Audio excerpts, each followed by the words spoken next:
ॐ शान्ताकारं भुजगशयनं पद्मनाभं सुरेशं विश्वाधारं गगनसदृशं मेघवर्णं शुभांगं लक्ष्मीकान्तं कमलनयनं योगभिर्ध्यानगम्यं वन्दे विष्णु भवभयहरणं सर्वलोकैकनाथं। नमो सहस्वनन्ताय सहस्रमूर्तये सहस्रपादाक्षिशिरोरुवाहवे सहस्रनाम्ने पुरुषाय शाश्वते सहस्रकोटियुगधारिणे नमः। श्रीकृष्ण गोविंद हरे मुरारी, हे नाथ नारायण वासुदेवा। श्रीकृष्ण गोविंद हरे मुरारी, हे नाथ नारायण वासुदेवा। हे नाथ नारायण वासुदेवा, हे नाथ नारायण वासुदेवा। हे नाथ नारायण वासुदेवा, हे नाथ नारायण वासुदेवा। श्री कृष्ण गोविंद हरे मुरारी, हे नाथ नारायण वासुदेवा। श्री कृष्ण गोविंद हरे मुरारी, हे नाथ नारायण वासुदेवा। हे नाथ नारायण वासुदेवा, हे नाथ नारायण वासुदेवा। बोलिए विष्णु भगवान की जय। गरुड़ पुराण की इस कथा के आज 12वें दिन आप सबका स्वागत है। कल हमने 2 अध्याय का श्रवण किया, 11वां और 12वां। आज 13वें अध्याय का हम श्रवण करेंगे। इस 13वें अध्याय में अशौच काल का निर्णय, यानी सूतक कितने समय तक रहता है, अशौच में निषिद्ध कर्म अर्थात सूतक में क्या क्या कार्य नहीं करने चाहिए हमें, सपिंडीकरण श्राद्ध, पिंड मेलन की प्रक्रिया, शय्यादान, पददान तथा गया श्राद्ध की महिमा, ये सब इस अध्याय में दिया गया है। तो आज हम सब इसका श्रवण करेंगे कि किस प्रकार शय्यादान, पददान दिया जाता है और गया में श्राद्ध करने की क्या महिमा है। गरुड़ जी कहते हैं कि हे प्रभु, सपिंडन की विधि, सूतक का निर्णय और शय्यादान तथा पददान की सामग्री तथा उसकी महिमा के विषय में आप मुझे बतलाइए। तब श्री भगवान कहते हैं कि हे गरुड़, सपिंडीकरण आदि संपूर्ण क्रियाओं के विषय में मैं तुम्हें बतलाता हूँ, जिसको करने से मृत प्राणी प्रेत नाम को छोड़कर पितृगणों में प्रवेश करता है, उसे सुनो। तो भगवान कहते हैं कि सपिंडीकरण श्राद्ध जब किया जाता है तो मृत प्राणी यानी मृतक आत्मा जो है वो प्रेत रूप को छोड़कर पितृगणों में प्रवेश करती है। तो सपिंडीकरण श्राद्ध क्या है? भगवान कहते हैं जिनका पिंड रुद्र स्वरूप पितामह आदि के पिंडों में नहीं मिला दिया जाता, उनको पुत्रों द्वारा दिए गए अनेक प्रकार के दान प्राप्त नहीं होते। तो जो भी हम दान देते हैं पितृपक्ष में या श्राद्ध इत्यादि करके या वार्षिक श्राद्ध इत्यादि में, वो सब मृतक को तब प्राप्त होती है जब वो पितृगणों में प्रवेश करते हैं। जब तक प्रेत योनि में रहते हैं तब तक वो चीज़ें उनको प्राप्त नहीं होती। उनका पुत्र भी सदा अशुद्ध रहता है, अर्थात कभी शुद्ध नहीं होता। जिसने अपने माता पिता का सपिंडन श्राद्ध नहीं किया, वो पुत्र कभी शुद्ध नहीं होता, सदा अशुद्ध ही रहता है। क्योंकि सपिंडीकरण किए बिना सूतक की समाप्ति नहीं होती, इसलिए पुत्र के द्वारा सूतक के अंत में सपिंडन किया जाना चाहिए। तो सूतक जब समाप्त हो उसके बाद सपिंडन करने के बाद ही अन्य सब कार्य किए जाते हैं घर में, क्योंकि बिना सपिंडन के सूतक समाप्त नहीं होता। भगवान कहते हैं मैं सभी के लिए सूतक समाप्ति का उचित काल बतलाता हूँ कि कौन कितने समय में सूतक से शुद्ध होता है। ब्राह्मण 10 दिन में, क्षत्रिय 12 दिन में, वैश्य 15 दिन में और शूद्र 1 मास में शुद्ध होता है। यानी सूतक से ये सब इतने इतने दिन में शुद्ध होते हैं। प्रेत संबंधी सूतक अर्थात किसी के यहाँ जब किसी की मृत्यु हो जाती है तो उसे मृता शौच कहते हैं। इसमें सपिंडी 10 दिन में शुद्ध होते हैं। सपिंडी का अर्थ होता है चार पीढ़ी तक के बंधु बांधव, अर्थात हमारे परदादा तक के जितने संबंध हैं, स्वयं पिता, दादा और परदादा, परदादा तक के जितने संबंध हैं, जितने बंधु बांधव हैं, वो सब सपिंडी कहलाते हैं। 4 पीढ़ी तक के बंधु बांधव, तो ये सब 10 दिन में शुद्ध होते हैं, यानी इन सबको 10 दिन का पूरा सूतक लगता है। इसके अलावा कुल के लोग 3 रात्रि में शुद्ध हो जाते हैं। जो अन्य कुल के लोग हैं, जो काफ़ी ऊपर से पीढ़ी से जुड़े हुए हैं, वो 3 रात्रि में शुद्ध होते हैं। और जो गोत्रज हैं, एक ही गोत्र के हैं और बहुत काफ़ी दूर पीढ़ी के हैं, तो वो सब स्नान करने मात्र से शुद्ध हो जाते हैं। इसके अलावा पीढ़ी दर पीढ़ी किस प्रकार कितना सूतक होता है, तो चौथी पीढ़ी तक के बंधु बांधव पूरे 10 दिन तक सूतक से ग्रसित होते हैं, उनको सूतक लगता है। तो कह रहे हैं चौथी पीढ़ी के बंधु बांधव 10 रात्रि में, जो 5वीं पीढ़ी के हैं, एक और पीढ़ी ऊपर हैं, वो 6 रात्रि में, उनको 6 दिन का सूतक लगता है।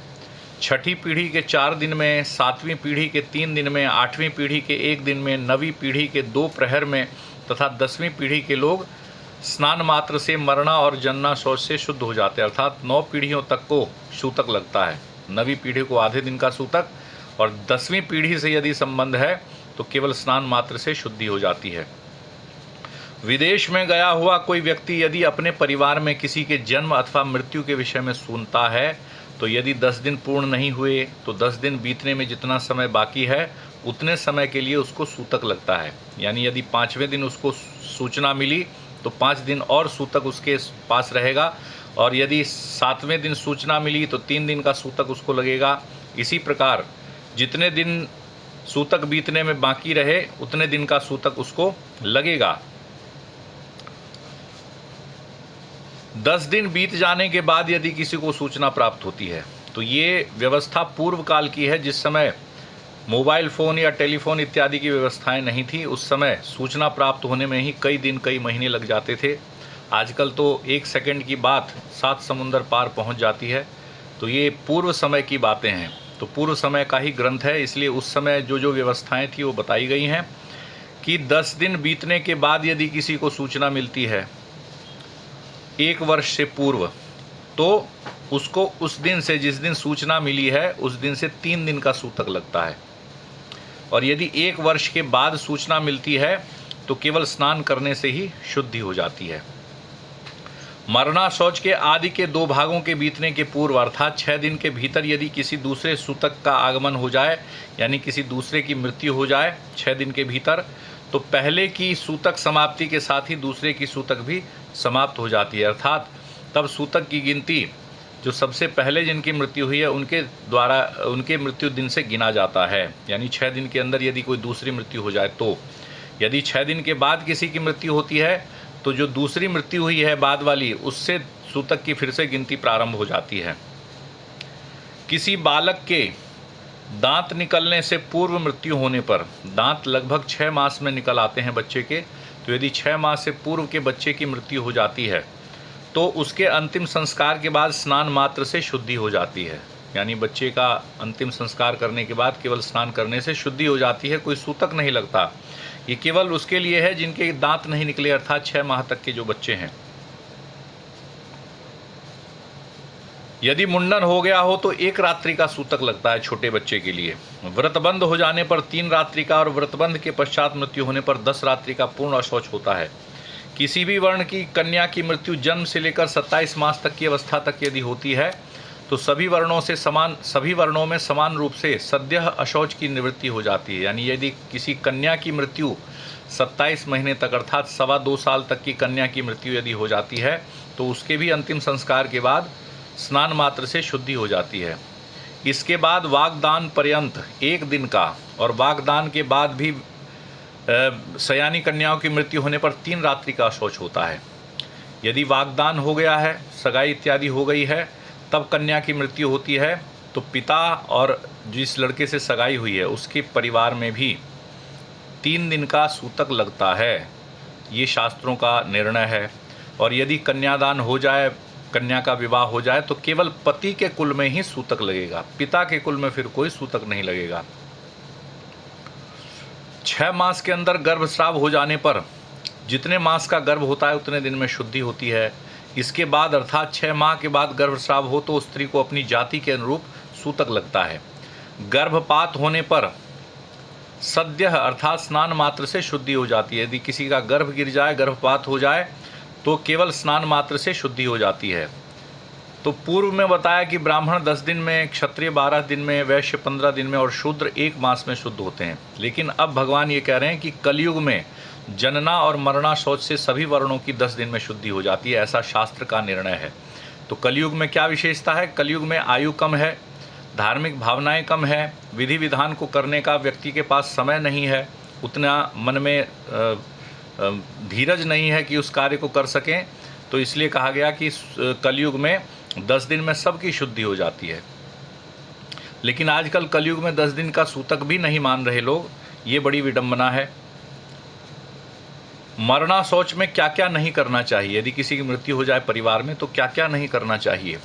मरना शौच में आशीर्वाद देना, देवताओं का पूजन करना, आगंतुक का स्वागत करना, अभिवादन करना, पलंग पर शयन करना अथवा अन्य किसी का स्पर्श नहीं करना चाहिए। तो ये सारे कार्य जब किसी की मृत्यु हो जाए परिवार में तो सूतक के समय ये सब चीज़ें नहीं करनी चाहिए कि कोई मेहमान आया तो उनका स्वागत करने के लिए पहुँचे, या उनका अभिवादन कर रहे हैं, या देवताओं का पूजन कर रहे हैं, अथवा किसी को आशीर्वाद दे रहे हैं, पलंग पर सो रहे हैं। तो ये सब चीज़ें नहीं करनी चाहिए। कहा तो ये गया है कि किसी का स्पर्श भी नहीं करना चाहिए, किसी को छूना भी नहीं चाहिए। इसी प्रकार और क्या क्या कार्य नहीं करने चाहिए मरना शौच में? संध्या पूजन, ब्राह्मणों को त्रिकाल संध्या का निर्देश दिया गया है, आदेश है कि तीनों काल में संध्या करें। तो जब किसी के घर में सूतक हो ब्राह्मण के यहाँ तो संध्या पूजन न करें। इसके अलावा दान न करें, किसी को अन्न इत्यादि का दान न दें। मंत्र का जप न करें, जो माला लेकर हम जप करते हैं उसका जप न करें। होम अर्थात हवन न करें। स्वाध्याय अर्थात वेद न पढ़ें, वेदों का पढ़ना भी उस समय रोक दिया जाता है। पितृ तर्पण, तर्पण भी न करें सूतक के समय में। ब्राह्मण भोजन अर्थात किसी ब्राह्मण को भोजन भी न कराएं। और व्रत नहीं करना चाहिए। एकादशी, पूर्णिमा और साप्ताहिक रूप से कोई सोमवार, मंगलवार, रविवार इत्यादि का जो व्रत करते हैं उनको ये व्रत भी नहीं करना चाहिए सूतक में। कई लोगों का ये मत है कि सूतक में व्रत करना चाहिए, किसी कोई एकादशी आ जाए तो एकादशी का व्रत करके उसको दे देना चाहिए जो मृतक है। लेकिन शास्त्रों ने स्पष्ट रूप से सूतक में किसी प्रकार से व्रत, पूजन इत्यादि के लिए निषेध किया है, क्योंकि सूतक के समय ये सब न करना यही शास्त्र का आदेश है। एकादशी का व्रत करना शास्त्र का आदेश है, लेकिन यदि सूतक है तो उस व्रत को न करना भी शास्त्र सम्मत है, वो भी आदेश है शास्त्र का। तो वही उस समय नियम है। कई लोगों का अपना अलग अलग विचार है। आजकल नए नए गुरु बने हैं, नए नए लोग नई नई बातें बताते हैं, लेकिन शास्त्रों में निषेध है।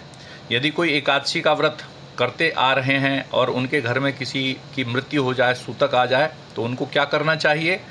तो शास्त्रों ने ये कहा कि उनको व्रत कहकर व्रत नहीं करना चाहिए। केवल जिस प्रकार एकादशी इत्यादि में अन्न नहीं खाते, अन्न न खाएं, फलहार करें, दूध फल इत्यादि लें, उसी प्रकार आहार की वही शुद्धि रहे जो व्रत में रखते हैं, लेकिन मन में ये भाव न रखें कि हम एकादशी का व्रत कर रहे हैं। तो ये सब चीज़ें नहीं करनी चाहिए। क्यों नहीं करनी चाहिए? क्योंकि भगवान कह रहे हैं कि जो व्यक्ति सूतक काल में इस प्रकार के नित्य नैमित्तिक अथवा काम्य कर्म को करता है, उसके द्वारा पहले के किए गए नित्य नैमित्तिक आदि कर्म विनष्ट हो जाते हैं। अर्थात सूतक में यदि इस प्रकार के कर्मों को करता है तो उसका फल तो कुछ मिलता नहीं, लेकिन पूर्व में जो उसने इस प्रकार के कर्म किए हैं उनका फल भी समाप्त हो जाता है, पहले के किए गए कर्मों का फल भी नष्ट हो जाता है। तो ऐसा कार्य क्यों किया जाए कि हमारे पूर्व पुण्य भी नष्ट हो जाए, पहले के किए गए अच्छे कर्म को भी समाप्ति हो जाए उनकी। तो इसलिए सूतक के समय में मूर्ति पूजन, व्रत, दान, तप, जप इत्यादि नहीं करना चाहिए, क्योंकि उस समय यही धर्म है। इसी को कहा गया है कि सूतक के समय केवल मृतक के निमित्त जो जो कार्य शास्त्रों ने बताए हैं वही कार्य करने चाहिए। कुछ लोग ऐसे भी हैं जिनको सूतक नहीं लगता। तो वो कौन कौन लोग हैं? कहते हैं व्रती ब्रह्मचारी, जिसने ब्रह्मचर्य धारण कर लिया हो, या जिसने सन्यासी हो गया हो, जो ब्रह्मनिष्ठ सन्यासी जिसने सन्यास धारण कर लिया हो, परिवार से अलग हो गया हो, उसको सूतक नहीं लगता। क्योंकि परिवार से जिसने संबंध विच्छेद कर लिया, अब उसको परिवार में किसी की मृत्यु होने पर सूतक क्यों लगेगा? और राजा, जो राजा है उसको भी सूतक नहीं लगता। और अग्निहोत्री ब्राह्मण जो नित्य हवन करते हैं, पूर्ण वर्ष पूरे साल प्रतिदिन बिना रुके जो हवन करते हैं, तो उनको भी सूतक नहीं लगता। इसके अलावा कह रहे हैं कि विवाह उत्सव अथवा यज्ञ में बहुत से लोगों का भोजन बना हो और उसके बाद यदि किसी की मृत्यु हो जाए तो वो भोजन अशुद्ध नहीं होता, वो भोजन शुद्ध ही रहता है। मृत्यु से पूर्व बना हुआ भोजन शुद्ध रहता है। मृत्यु के बाद यदि कोई भोजन बनता है तो उसमें सूतक का मान्य होता है, सूतक उसमें माना जाता है। यदि उससे पूर्व कोई भोजन बना है तो भोजन शुद्ध रहता है, ऐसा मनु जी का कथन है। सूतक न जानने के कारण जो व्यक्ति सूतक वाले घर से अन्न आदि कुछ ग्रहण करता है वह दोषी नहीं होता, किंतु याचक को देने वाला दाता दोष का भागी हो जाता है। किसी के घर में यदि सूतक है और कोई भिक्षुक उसके यहाँ भिक्षा मांगने के लिए आ गया, अन्न मांगने के लिए आ गया, तो यदि सूतक को छुपाकर उसको अन्न दान करता है कोई, तो लेने वाले को दोष नहीं लगता बल्कि देने वाले को दोष लगता है। उस व्यक्ति को तो पता नहीं है कि इनके घर में सूतक है, लेकिन देने वाले को तो पता है कि हमारे घर में सूतक है, तो देने वाले का दोष होता है। जो सूतक को छिपाकर अन्न का दान करता है ब्राह्मण या याचक को, तो देने वाले को दोष लगता है। और जो सूतक जानकर जो सूतक वाले घर से अन्न लेता है, वो लेने वाला भी दोष का भागी बनता है। तो जब सूतक जानकर कोई लेता है तो लेने वाला देने वाला दोनों दोष के भागी होते हैं, लेकिन यदि लेने वाले को पता नहीं है तो देने वाले का ही दोष लगता है। इसलिए सूतक से शुद्धि प्राप्त करने के लिए सपिंडन श्राद्ध करना चाहिए, तभी वह मृतक पितृगणों के साथ पितृलोक में जाता है। तत्वदर्शी मुनियों ने 12वें दिन, 3 पक्ष में, 6 मास में अथवा 1 वर्ष पूर्ण होने पर सपिंडीकरण कहा है। तो सपिंडीकरण श्राद्ध कब कब कर सकते हैं? 12वें दिन कर सकते हैं, 3 पक्ष अर्थात 1.5 महीने में कर सकते हैं, 6 महीने में कर सकते हैं, अथवा 1 वर्ष पूर्ण होने पर कर सकते हैं। हितार्ष, मैं तो शास्त्र धर्म के अनुसार चारों वर्णों के लिए 12वें दिन ही सपिंडीकरण करने के लिए कह रहा हूँ। तो भगवान कहते हैं कि चारों वर्ण अर्थात ब्राह्मण, क्षत्रिय, वैश्य और शूद्र चारों को 12वें दिन ही कर लेना चाहिए। क्यों कर लेना चाहिए? क्योंकि कलयुग में धार्मिक भावना अनित्य है। कलयुग में धार्मिक भावना बहुत कम है, धीरे धीरे कम होती जा रही है। लोग 4 दिन भी अब सब्र नहीं कर सकते, तो 12 दिन तो बहुत अधिक हैं। तो इस प्रकार से कहते हैं 12वें दिन कर लेना चाहिए, क्योंकि पुरुषों की आयु भी कम है। अन्य युगों में बहुत अधिक आयु होती थी, हजारों वर्षों की आयु होती थी, परंतु कलयुग में 100 वर्ष की अधिकतम आयु है। उसमें भी अब 70, 75, 80 वर्ष में तो जयराम जी की सबका हो जाता है। गृहस्थ के मरने पर व्रतबंध, उत्सव आदि व्रत उद्यापन तथा विवाह आदि कृत्य नहीं होते। जब तक पिंड मेलन नहीं होता अर्थात पितरों में पिंड मिला नहीं दिया जाता या सपिंडीकरण श्राद्ध नहीं हो जाता, तब तक उसके यहाँ से भिक्षु भिक्षा ग्रहण नहीं करता, अतिथि उसके यहाँ सत्कार प्राप्त नहीं करता और नित्य नैमित्तिक कर्मों का भी लोप रहता है। तो यदि सपिंडीकरण किसी का न हुआ हो तो पूर्व काल में भिक्षुक उस घर से भिक्षा भी नहीं लेते थे, अतिथि उसके यहाँ सत्कार भी प्राप्त नहीं करते थे, और पूरे वर्ष तक किसी प्रकार से विवाह उत्सव इत्यादि और व्रतोद्यापन इत्यादि नहीं होता था। इसलिए भगवान बार बार कह रहे हैं कि कर्म का लोप होने से, यानी इस प्रकार के नित्य नैमित्तिक कर्म यदि न हो तो उससे दोष का भागी होना पड़ता है।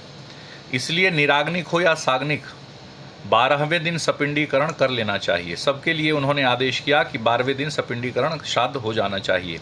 सभी तीर्थों में स्नान आदि करने और सभी यज्ञों का अनुष्ठान करने से जो फल प्राप्त होता है वही फल 12वें दिन सपिंडीकरण करने से प्राप्त होता है। अतः स्नान करके मृत स्थान में गोमय से लेपन करके पुत्र को शास्त्रोक्त विधि से सपिंडन श्राद्ध करना चाहिए।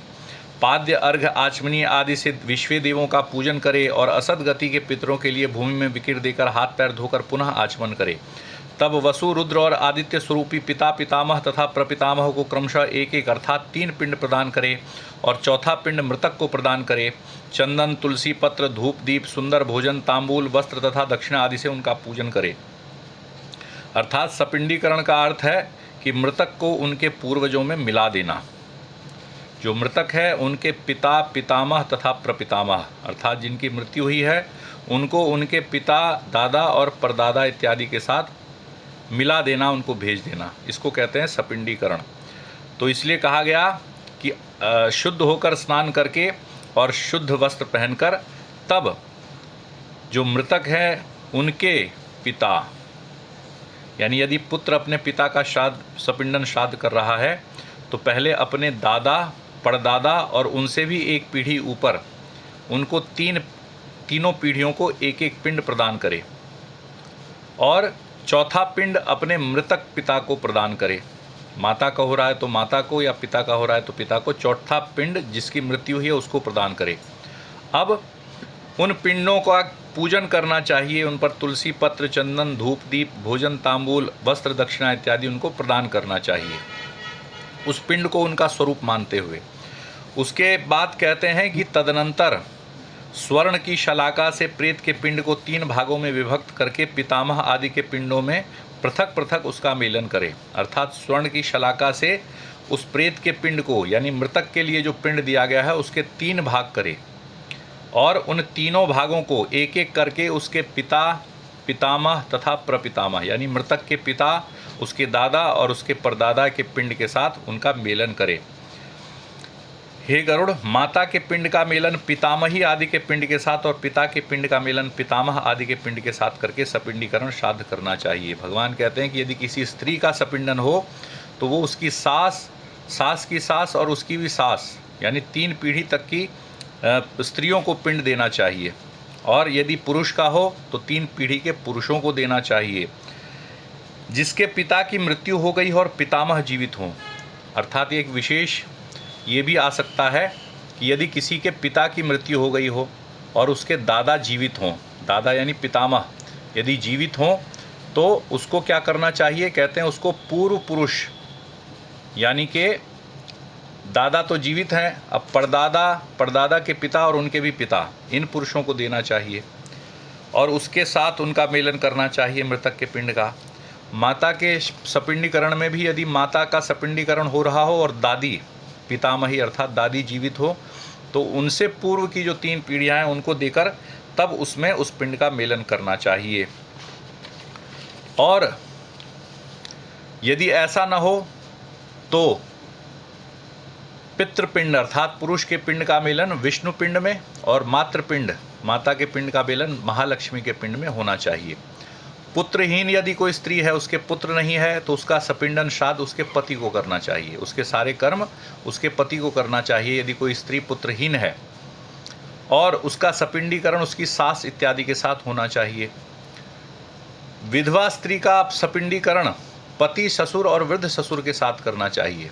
ये भी एक मत है, परंतु भगवान कहते हैं कि विधवा स्त्री का सपिंडन पति के साथ होने योग्य है। यदि उसके पति की मृत्यु हो गई है, विधवा स्त्री है, तो उसका सपिंडन श्राद्ध करके उसके पति के पिंड के साथ उसका मिलन करना चाहिए। इसके बाद भगवान कहते हैं कि हे काश्यप अर्थात हे गरुड़, यदि पति और पत्नी एक ही चिता पर आरूढ़ हुए हों, यानी एक ही चिता पर पति और पत्नी दोनों जले हों, तो एक तिनके को बीच में रखकर ससुर आदि के पिंड के साथ स्त्री के पिंड का मेलन होना चाहिए। अर्थात जो पुरुष का सपिंडन श्राद्ध होता है पिता, पितामह, प्रपितामह के साथ, उसी में एक तिनके को बीच में रखकर स्त्री का पिंड भी ससुर और उसके वृद्ध ससुर इत्यादि के साथ उसका मेलन होना चाहिए। ये स्थिति तब है जब पुरुष और स्त्री एक ही चिता पर जले हों। एक ही चिता पर माता पिता का दाह संस्कार यदि पुत्र ने किया है तो पहले पिता के उद्देश्य से पिंडदान करके, स्नान करके फिर माता के लिए पिंडदान करना चाहिए। यदि 10 दिन के अंतर्गत किसी सती ने अग्नि प्रवेश किया है तो उसका शय्यादान और सपिंडन आदि कार्य उसी दिन करना चाहिए जिस दिन पति का किया गया। यानी किसी स्त्री ने पति के अंतिम संस्कार के बाद 10 दिन के अंदर यदि अपने आप को सती किया है तो उसका सपिंडन, श्राद्ध इत्यादि सब पति के साथ ही होना चाहिए। हे गरुड़, सपिंडीकरण करने के अनंतर पितरों का तर्पण करे और इस क्रिया में वेद मंत्रों से संबंधित स्वधा का उच्चारण करे। इसके पश्चात अतिथियों को भोजन कराए और हंतकार प्रदान करे। ऐसा करने से पितर, मुनिगण, देवता तथा दानव तृप्त होते हैं। हंतकार कहा जाता है पंचबली को, जैसा पहले हम बता चुके हैं कि गाय, कौवा, कुत्ता, अतिथि और कीड़े मकोड़ों के लिए 5 स्थान पर भोजन निकाला जाता है, पंचबली कहा जाता है, उसी को हंतकार कहते हैं। तो अतिथियों को भोजन कराना चाहिए, हंतकार देना चाहिए, ब्राह्मणों को भोजन कराना चाहिए। ऐसा करने से पितृलोग और मुनिगण तथा देवलोग भी तृप्त हो जाते हैं, यानी उनको संतुष्टि प्राप्त होती है। भिक्षा 1 ग्रास के बराबर होती है, पुष्कल 4 ग्रास के बराबर होता है और 4 पुष्कलों अर्थात 16 ग्रास का एक हंतकार होता है। सपिंडीकरण में ब्राह्मणों के चरणों की पूजा चंदन अक्षत से करनी चाहिए और पितरों की अक्षय तृप्ति के लिए ब्राह्मणों को दान देना चाहिए। तो अंतकाल में जो दान इत्यादि दिया जाता है उसका अक्षय फल बताया गया है, बहुत अधिक उसकी प्रशंसा की गई है कि अंतकाल में कम से कम संपूर्ण रूप से दान इत्यादि देना चाहिए पितरों के निमित्त। वर्ष भर जीविका निर्वाह करने योग्य घृत, अन्न, स्वर्ण, रजत, गौ, अश्व, गज, रथ और भूमि का आचार्य को दान करना चाहिए। तो क्या क्या दान करना चाहिए? घी का दान, अन्न का दान, अनाज का दान, स्वर्ण का दान अर्थात सोने का दान, रजत यानी चांदी का दान, गौ का दान, गाय का दान, अश्व कहते हैं घोड़े को, घोड़े का भी दान बताया गया है, गज यानी हाथी का भी दान बताया गया है। तो ये सब जितने दान उत्तरोत्तर आगे जो बढ़ते जा रहे हैं उसके लिए आर्थिक स्थिति भी उस हिसाब से होनी चाहिए। व्यक्ति जिनकी जितनी आर्थिक स्थिति है, जितने जो धनी हैं, वो उस हिसाब से उस चीज़ को करते हैं।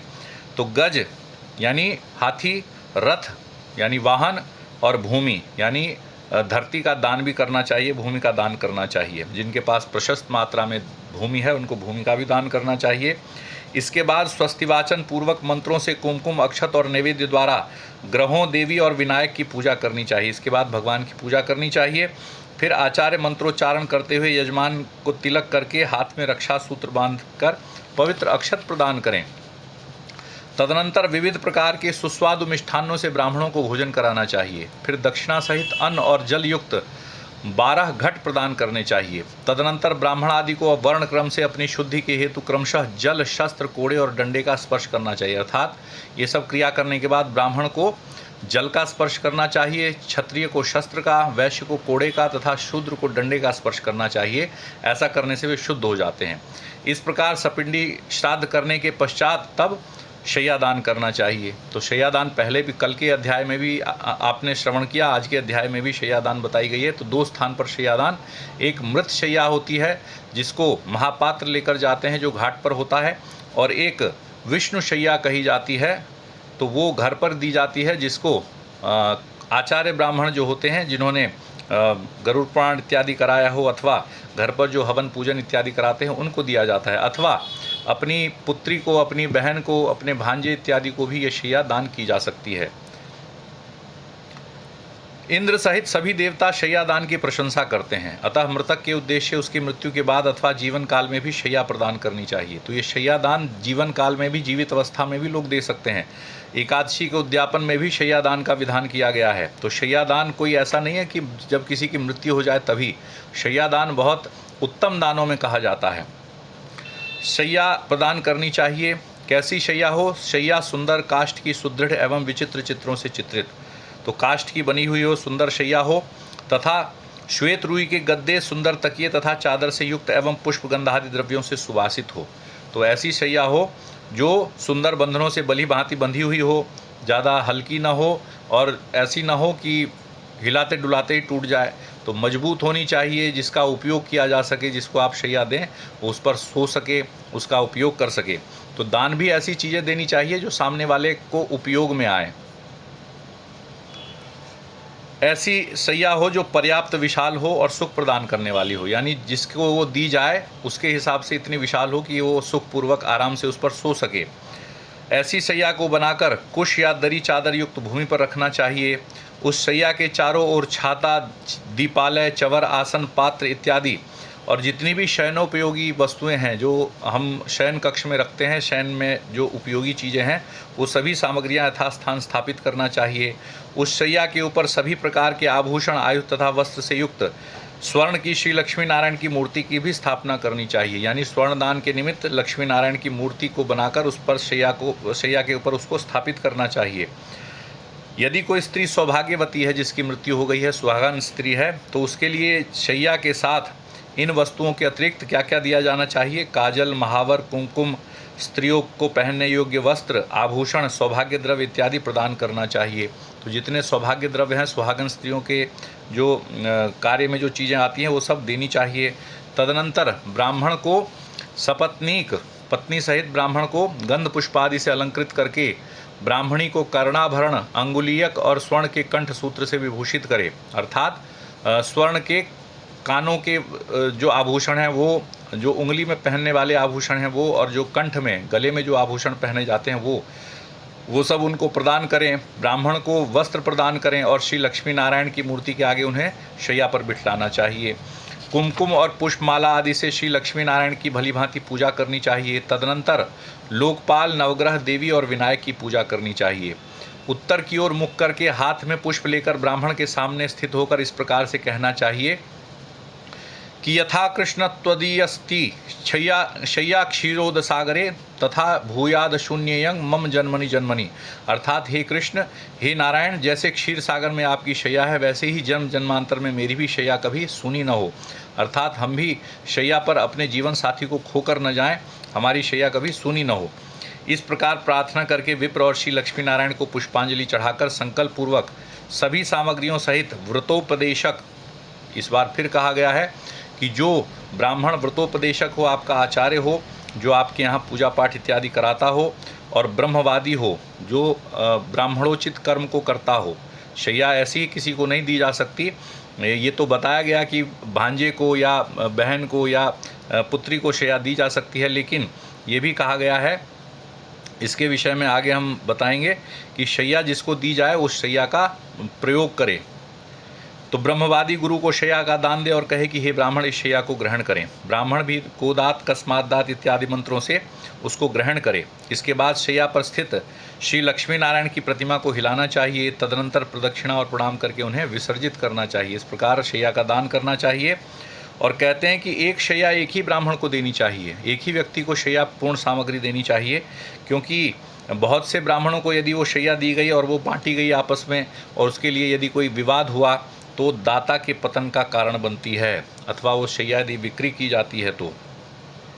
कहते हैं यदि पर्याप्त धन संपत्ति हो, अत्यधिक धन संपत्ति भगवान ने यदि दी है, तो शैया में सुखपूर्वक शयन करने के लिए सभी प्रकार के उपकरणों से युक्त घर का भी दान करना चाहिए। गृह दान का भी एक विधान आता है। गृह दान यानी घर का दान। ग्रह यानी जो सूर्य चंद्रमा इत्यादि ग्रह हैं, और गृह का मतलब होता है घर, तो घर का भी दान करना चाहिए। जो जीवित अवस्था में अपने हाथ से शैया दान करता है वह जीते हुए ही पर्वकाल में वृषोत्सर्ग भी करे। तो शैया दान, वृषोत्सर्ग और ये सपिंडीकरण श्राद्ध, नारायण बलि श्राद्ध इत्यादि बड़े उत्तम श्राद्ध बताए गए हैं, और ये सब मृतक के आत्मा की शांति के लिए, उनकी आत्मा की मुक्ति के लिए सब कार्य विधान बतलाए गए हैं। सत्पात्र को शैया प्रदान करने से मनोवांछित फल की प्राप्ति होती है, और पिता तथा दान देने वाला पुत्र दोनों इस लोक और परलोक में सुखी होते हैं। तो जो शैया दान करते हैं उनके मृतक माता पिता की आत्मा को शांति प्राप्त होती है, और देने वाला पुत्र जो है उसको भी इस लोक में बहुत अधिक सुख प्राप्त होता है। शैया दान के प्रताप से दाता दिव्य इंद्र लोक में अथवा सूर्यपुत्र यम के लोक में पहुँचता है, इसमें संशय नहीं। श्रेष्ठ विमान पर आरूढ़ होकर अप्सरागणों से सेवित दाता प्रलय पर्यंत आतंक रहित होकर स्वर्ग में स्थित रहता है। तो इन दानों के प्रभाव से जो जिनके निमित्त ये दान दिए जाते हैं उनका तो कल्याण होता ही है, लेकिन जो दान करता है उसको भी अनंत गुना फल की प्राप्ति होती है। जो दान देने वाला पुत्र है उसको भी बहुत अधिक फल प्राप्त होता है इन सब दानों से। सभी तीर्थों में तथा सभी पर्व दिनों में जो पुण्य कार्य किए जाते हैं उन सभी से अधिक पुण्य शैया दान के द्वारा व्यक्ति प्राप्त करता है। इस प्रकार पुत्र को शैया दान करके पददान करना चाहिए। पददान का भी एक विधान आया है। तो पददान क्या होता है? पददान के विषय में सुनो। छाता, जूता, वस्त्र, मुद्रिका, कमंडल, आसन तथा पंचपात्र, ये 7 वस्तुएं पद कही जाती हैं। दंड, ताम्रपात्र, कच्चा अन्न, भोजन, अर्घपात्र और यज्ञोपवीत, इन 10 चीज़ों को संपूर्ण पद कहा जाता है। यदि 10 चीज़ें इस पद में आती हैं तो इस प्रकार शक्ति के अनुसार 13 पददानों की व्यवस्था करके 12वें दिन 13 ब्राह्मणों को पददान करना चाहिए। तो 10 चीज़ें जो हैं 13 स्थान पर एकत्रित करके 13 जगह ये 10 चीज़ें रखे, और 12वें दिन 13 ब्राह्मणों को भोजन कराकर ये सब पददान करना चाहिए। तो 13वीं नाम का कोई शब्द मैं पहले ही आपको कह चुका हूँ, 13वीं नाम का कोई शब्द इस गरुड़ पुराण में कहीं नहीं है। एकादशा और द्वादशा यानी 12वें दिन और 11वें दिन। तो 12वें दिन का क्या विधान बतलाया कि 12वें दिन 13 ब्राह्मणों को भोजन कराना चाहिए और उनको पददान देना चाहिए। 10 प्रकार की वस्तुएं पददान के रूप में देनी चाहिए। इस पददान से धार्मिक पुरुष सद्गति को प्राप्त होते हैं। तो जिनके निमित्त ये पददान दिया जाता है उनको सद्गति प्राप्त होती है, और यम मार्ग में गए हुए जीव के लिए पददान सुख प्रदान करने वाला होता है। उस यम मार्ग में जब व्यक्ति जा रहा होता है तो ये पददान उसको सुख प्रदान करता है। छाते से उसके सिर पर छाया हो जाती है, जिसके लिए छाता दान किया जाता है। जिनके लिए जूता दान किया जाता है उनको जो कटीली झाड़ियाँ हैं, कटीली रास्ते हैं, उन पर उनके पैरों को कांटे नहीं चुभते, और कहते हैं कि वो अश्व पर चढ़कर जाते हैं। इसके अलावा वस्त्र जब दिया जाता है तो उस मार्ग में जब बहुत अधिक वायु से ठंडी इत्यादि लगती है तो उसको उससे राहत मिलती है। इसके अलावा कहते हैं जो वहाँ जो काले पीले विकराल जो यमदूत हैं, उनको मुद्रिका जब प्रदान की जाती है, अंगूठी दी जाती है स्वर्ण की, तो उससे वो संतुष्ट होते हैं, वो पीड़ा नहीं देते। कमंडल का जब दान किया जाता है, यानी जल पीने का पात्र दिया जाता है, तो उस मार्ग में चलता हुआ जीव धीरे धीरे उस पात्र के द्वारा जल ग्रहण करता है। और जो आसन और भोजन दिया जाता है ब्राह्मणों को, उस भोजन को अपने मार्ग में ग्रहण करता है। जब उसको विश्राम कराया जाता है जिस स्थान पर, तो उसको वो भोजन प्राप्त होता है। इस प्रकार सपिंडन के दिन विधान पूर्वक दान करके बहुत से ब्राह्मणों तथा चांडाल आदि को भी भोजन देना चाहिए। तो 13 ब्राह्मणों को तो भोजन कराना ही चाहिए, और भी अधिक ब्राह्मणों को यदि भोजन कराने की इच्छा हो तो भी कर सकते हैं। और जो भूखे गरीब इत्यादि व्यक्ति हैं, चांडाल इत्यादि हैं, उनको भी भोजन देना चाहिए। जो भी उस समय भोजन के योग्य व्यक्ति हो, उन सबको भोजन कराना चाहिए। तो जितने अधिक लोगों को भोजन कराया जाए, उतना अधिक पुण्य की प्राप्ति होती है। इसके बाद वर्ष के पूर्व ही 12वें दिन सपिंडीकरण करने पर भी प्रत्येक मास जल कुंभ और पिंड प्रदान करना चाहिए। यानी ये सब कर्मों को करने के बाद भी प्रति मास हर महीने पिंड और कुंभ प्रदान करना चाहिए। भगवान कहते हैं कि हे गरुड़, प्रेत कार्य को छोड़कर अन्य किसी कर्म का बार बार अनुष्ठान नहीं किया जाता, परंतु प्रेत की अक्षय तृप्ति के लिए बार बार पिंड प्रदान करना चाहिए। भगवान कहते हैं कि जो अन्य धार्मिक कार्य हैं, उनका बार बार अनुष्ठान किया जाना कोई आवश्यक नहीं है, लेकिन जो मृतक है, जिसकी मृत्यु हो गई है, उसके लिए बार बार पिंड प्रदान करना चाहिए, क्योंकि पिंड ही मृतक का भोजन है। बार बार मैं आपसे कह चुका हूँ कि जो पिंड दिया जाता है, वो उससे प्रेत को भोजन प्राप्त होता है, भोजन मिलता है, जिससे उसको शांति मिलती है। अब कुछ विशेष श्राद्ध हैं, पाक्षिक, वार्षिक, ऊन षाण्मासिक, मासिक इत्यादि श्राद्ध हैं। इसमें गरुड़ पुराण में ये भी बताया गया कि विशेष तिथि पर मृत्यु होने पर अलग अलग तिथि पर ये श्राद्ध, ये एक साल में होने वाले अलग अलग श्राद्ध हैं। कई लोगों का आजकल वीडियो इत्यादि भी आ रहा है कि जिनका इस तिथि को मृत्यु हो, उनका इस तिथि को श्राद्ध हो, जिनका इस तिथि को मृत्यु हो, इस तिथि को श्राद्ध हो। तो मैं स्पष्ट कर दूं कि इसी स्थान पर वो चीज़ आई है कि अलग अलग तिथि पर जिसकी मृत्यु हुई है, उनका ये श्राद्ध किस समय होना चाहिए। यानी षाण्मासिक श्राद्ध कहते हैं, 6 महीने में जो श्राद्ध होता है उसको।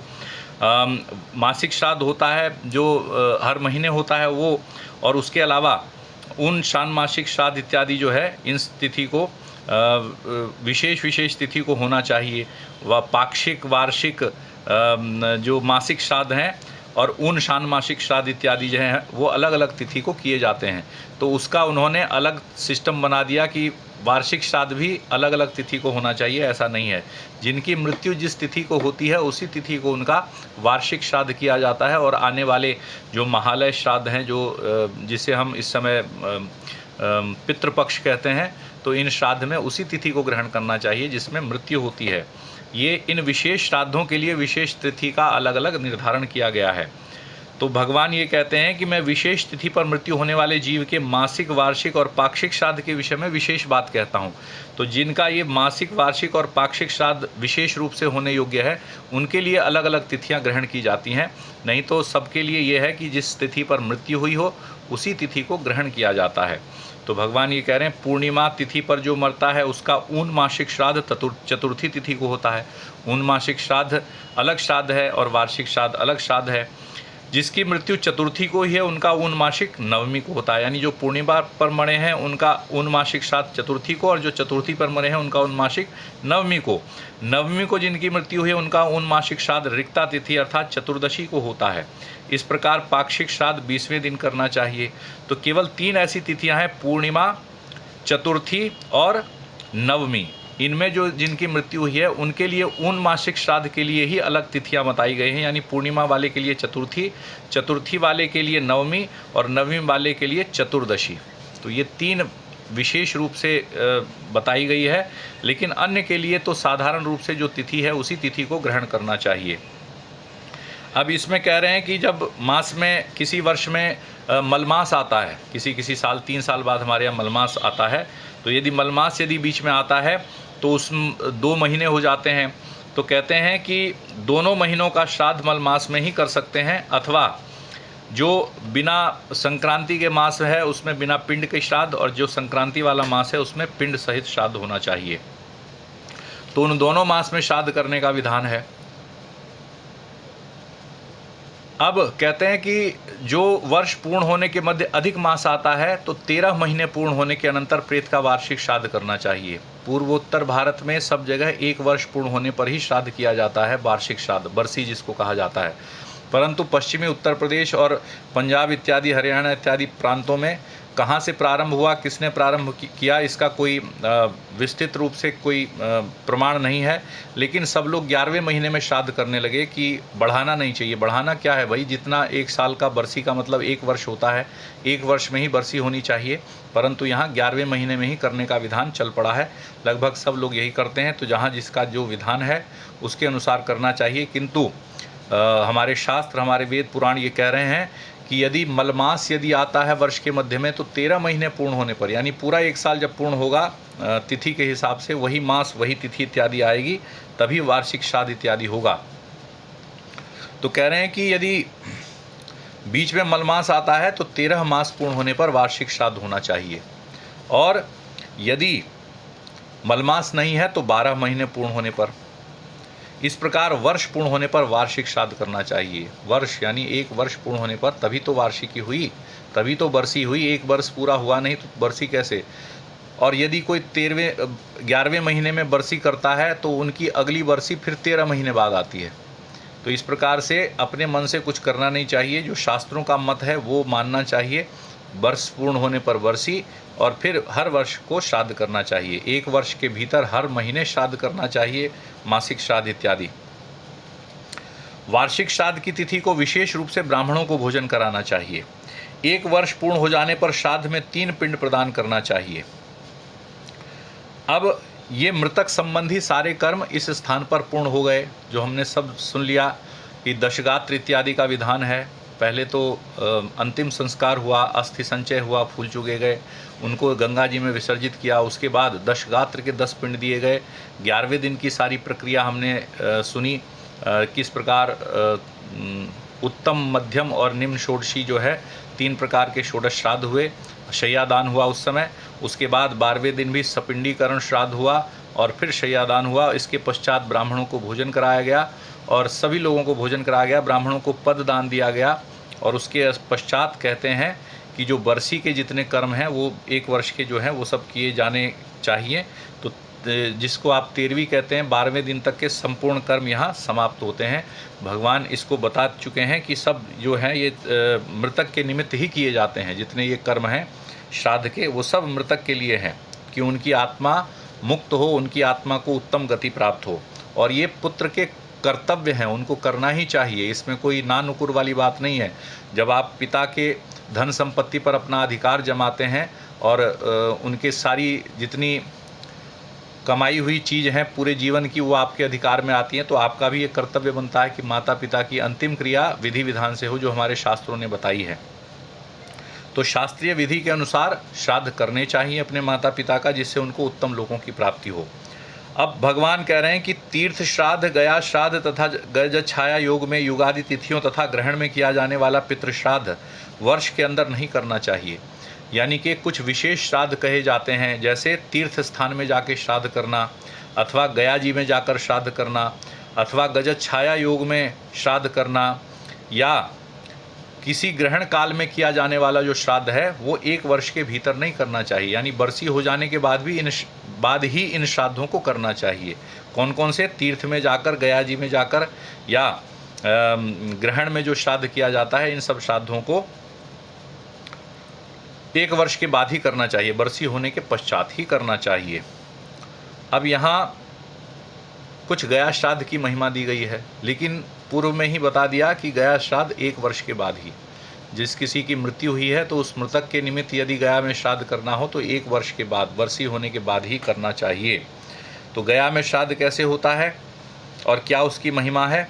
भगवान कह रहे हैं कि गया में किया जाने वाला श्राद्ध 1 वर्ष के पश्चात ही होना चाहिए। गया में श्राद्ध करने से पितर भवसागर से मुक्त हो जाते हैं। यानी जो पितृ लोग हैं, जो मृत्यु को प्राप्त हो गए हैं, जो हमारे पूर्वज हैं, वो यदि गया में जाकर हम श्राद्ध करें तो भवसागर से पार हो जाते हैं, यानी उनकी जन्म मृत्यु से मुक्ति हो जाती है।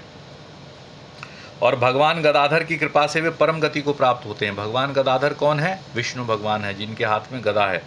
तो वो परम गति को प्राप्त होते हैं। गया के विष्णुपद तीर्थ में तुलसी की मंजरी से भगवान विष्णु की पादुका का पूजन करना चाहिए और उसके आल वाल आदि तीर्थों में यथाक्रम पिंड प्रदान करना चाहिए। तो गया में विष्णुपद तीर्थ है जहाँ भगवान विष्णु की पादुकाओं की पूजा होती है और फल्गु नदी के तट पर ये सब श्राद्ध कर्म किए जाते हैं। और उनके और भी तीर्थ स्थान हैं, वहाँ पे आल वाल आदि तीर्थ हैं, वहाँ जो जो विधि विधान है वहाँ करने चाहिए श्राद्ध। जो व्यक्ति गया में शमी के पत्ते के समान प्रमाण वाला पिंड देता है वह सातों गोत्र के अपने 101 पुरुषों का उद्धार करता है। अर्थात गया में पिंडदान का इतना महत्व बताया गया है कि शमी का पत्ता, आप लोगों ने देखा होगा, शमी का पत्ता एक जीरे से भी छोटा होता है।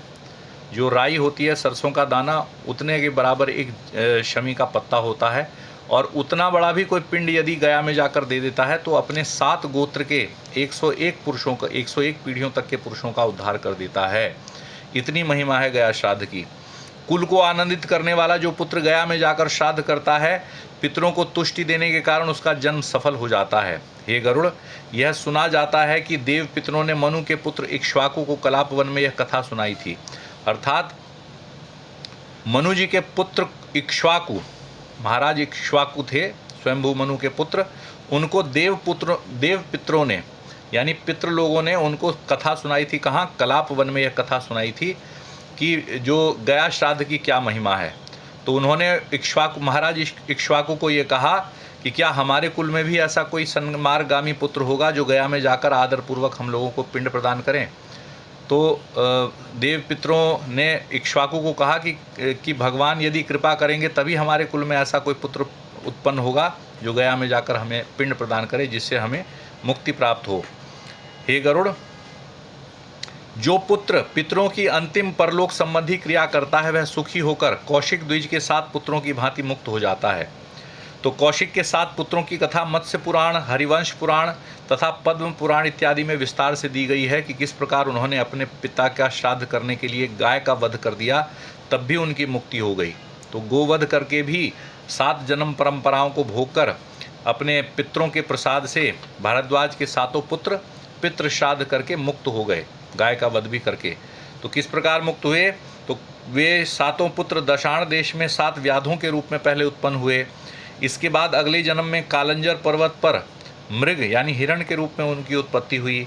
फिर शरद द्वीप में चक्रवाक के रूप में उनकी उत्पत्ति हुई। अगले जन्म में मानसरोवर में हंस के रूप में उत्पन्न हुए और वे ही कुरुक्षेत्र में वेद पारगी ब्राह्मण के रूप में उत्पन्न हुए और पितरों के प्रति भक्तिभाव रखने के कारण वे ब्राह्मण पुत्र मुक्त हो गए।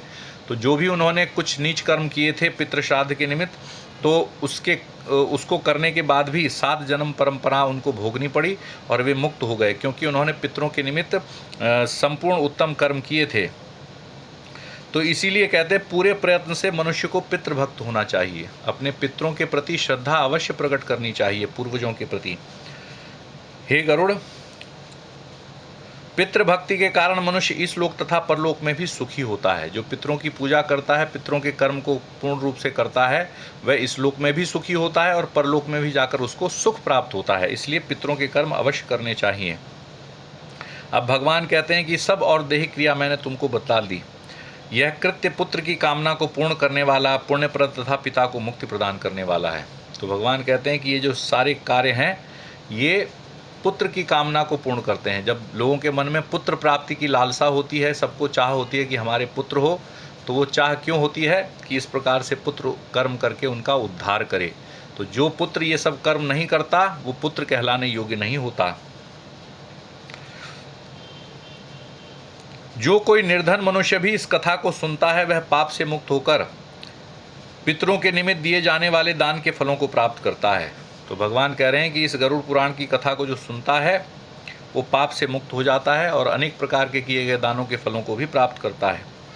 जो मनुष्य मेरे द्वारा कहे गए इन श्राद्धों एवं दानों को विधि पूर्वक करता है और गरुड़ पुराण की कथा को सुनता है, उसके फल को सुनो। जो श्रद्धा पूर्वक इन सब चीज़ों को करता है उसको क्या फल प्राप्त होता है? तो पिता उसको सत्पुत्र प्रदान करता है, यानी जो मृतक पिता है जिसका श्राद्ध उसने किया है उसको सत्पुत्र प्रदान करता है। आगे उसकी संतति बढ़ती है पिता के आशीर्वाद से। पितामह अर्थात दादा उसको गोधन देते हैं, यानी पशुधन उसके घर में जो है उसके दादा प्रदान करते हैं। उसके प्रपितामह अर्थात परदादा उसे बहुविध धन संपत्ति प्रदान करते हैं। और वृद्ध प्रपितामह अर्थात परदादा के भी पिताजी तृप्त होकर विपुल अन्न आदि प्रदान करते हैं। तो जिसके घर में अन्न हो यानी खाने के लिए भोजन पर्याप्त मात्रा में हो, जिसके घर में धन संपत्ति पर्याप्त मात्रा में हो, और पूर्व काल में पशुधन भी माना जाता था, कोई कितना धनी है, कितना संपन्न है, वो पशु उसके घर में कितने हैं इससे देखकर पता लगता था।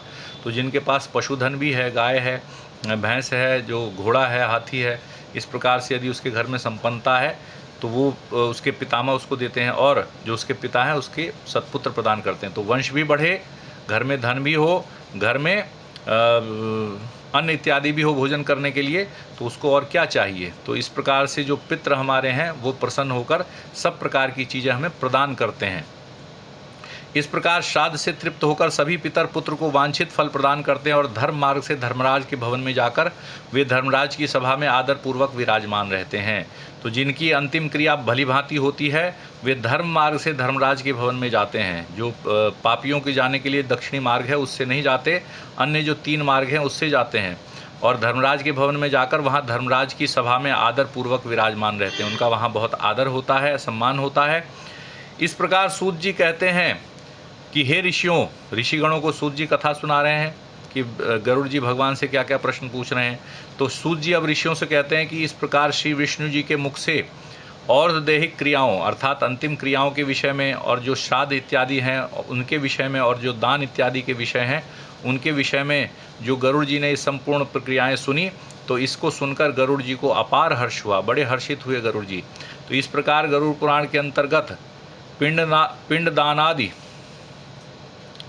सपिंडन आदि सर्वकर्म निरूपण, यानी इस अध्याय का नाम है सपिंडन। सपिंडन क्रिया जो बताई हमने, पिता पितामह तथा प्रपितामह के पिंड में मृतक को मिलाना, ये सपिंडन श्राद्ध कहलाता है। तो सपिंडन आदि सर्वकर्म निरूपण नामक 13वां अध्याय पूर्ण हुआ। तो इस 13वें अध्याय को पूर्ण करने के पश्चात मृतक संबंधी सारे कार्य पूर्ण हो गए। अब जैसा कि हमने बताया कि इसमें 16 अध्याय हैं, तो 16 अध्याय में 14वें अध्याय में यमलोक के विषय में विस्तार से बताया गया है। तो कल के अध्याय में हम लोग सुनेंगे कि यमलोक कैसा है, किस प्रकार से बनाया गया है, वहाँ किस किस प्रकार की चीज़ें हैं। तो उस यमलोक का सारा वर्णन कल के अध्याय में, और कौन कौन वहाँ जाते हैं इसके विषय में भी हम सुनेंगे। तो आज इस 13वें अध्याय के निमित्त हम आज की कथा यहीं समाप्त करते हैं। कल फिर आप लोगों से भेंट होगी, कल की कथा 14वें अध्याय की। बोलिए विष्णु भगवान की जय। श्री कृष्ण गोविंद हरे मुरारी, हे नाथ नारायण वासुदेवा। श्री कृष्ण गोविंद हरे मुरारी, हे नाथ नारायण वासुदेवा। हे नाथ नारायण वासुदेवा, हे नाथ नारायण वासुदेवा। हे नाथ नारायण वासुदेवा, हे नाथ नारायण वासुदेवा। श्री कृष्ण गोविंद हरे मुरारी, हे नाथ नारायण वासुदेवा। श्री कृष्ण गोविंद हरे मुरारी, हे नाथ नारायण वासुदेवा। हे नाथ नारायण वासुदेवा, हे नाथ नारायण वासुदेवा। बोलिए विष्णु भगवान की जय।